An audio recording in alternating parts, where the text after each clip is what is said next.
Welcome back to another technical deep dive here in the debug zone. Today, we're tackling a big question and breaking it down with insights from other users. Hopefully, this clears up some misconceptions and helps you get the answer you need. So buckle up, stay a little curious, and let's jump right in.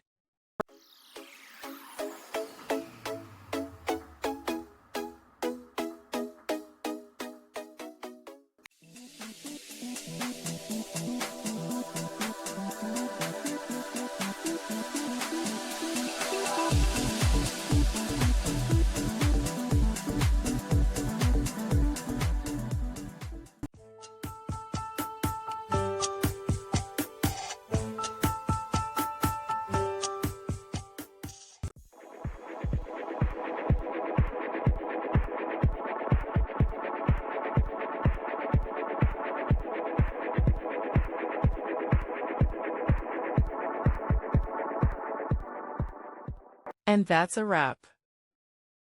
I hope you found the answer you were looking for. If you did, take a second to hit that subscribe button. It really helps out. And let me know in the comments which solution worked best for you. See you next time in the debug zone.